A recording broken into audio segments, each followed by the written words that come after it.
સરકારશ્રી દ્વારા મળેલી સૂચના અન્વયે મોરબી ખાતે આવતીકાલે બપોરે 4 વાગ્યાથી મોક ડ્રીલનું આયોજન કરવામાં આવશે, જે અંતર્ગત આપણા જિલ્લામાં આવેલા જેટલા વાઇટલ ઇન્સ્ટોલેશન છે અને જ્યાં મહત્તમ પબ્લિક પણ એક સાથે હોય એવા જગ્યાએ અમે મોક ડ્રીલનું આયોજન કરવાના છીએ.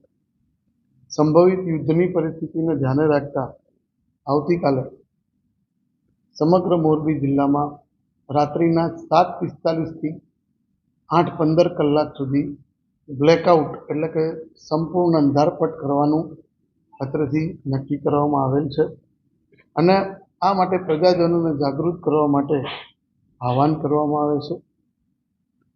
આ એવી ઘડી છે જેમાં આપણે આપણો રાષ્ટ્રપ્રેમ, આપણો દેશહિત બતાવવાનો સમય આવી ગયો છે.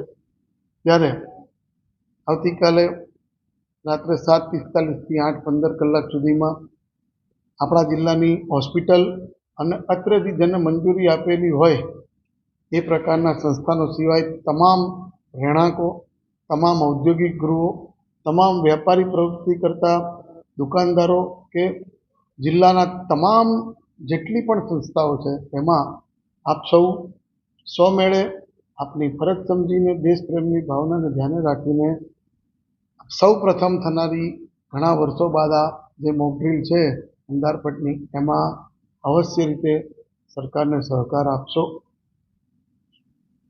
દેશના હિત માટે આ પ્રવૃત્તિને સૌ સફળ બનાવો એના માટે હું કિરણ ઝવેરી કલેક્ટર તરીકે અને જિલ્લા વહીવટીતંત્ર વતી આપ સૌને વિનંતી કરી રહ્યો છું કે સમગ્ર રાજ્યમાં અને સમગ્ર દેશમાં જ્યારે આ પ્રકારની પ્રવૃત્તિ કરવામાં આવતી હોય તેવા સમયે મોરબી જિલ્લો પણ સ્વયંભૂ અમને સાથ અને સહકાર આપશે અને આપણું આ મોક ડ્રીલને સફળ બનાવશે.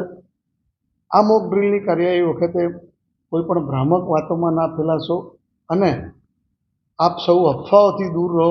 જિલ્લા વહીવટીતંત્ર જે સૂચના આપે એનું જ પાલન કરશો એવી આપ સૌ પાસે અપેક્ષા રાખું છું અને સંભવિત યુદ્ધ વખતે સરકાર જે પણ માર્ગદર્શિકા બહાર પડે તેનું ચુસ્ત પાલન કરવા માટે હું નાગરિકોને વિનંતી કરું છું. મોરબી જિલ્લો રાજ્ય સરકારે આવતીકાલે જે થનારા 14 કે 18 જિલ્લામાં જે મોક ડ્રીલ થવાની છે એમાં નક્કી કરવામાં આવેલો છે. એટલે રાજ્ય સરકારની પણ સૂચના છે. બીજું ભૌગોલિક રીતે જોઈએ તો દરિયાકાંઠો છે અને પાકિસ્તાન જેની સાથે અત્યારે આપણે ત્યાંનાથી આપણે ખૂબ નજીક છે.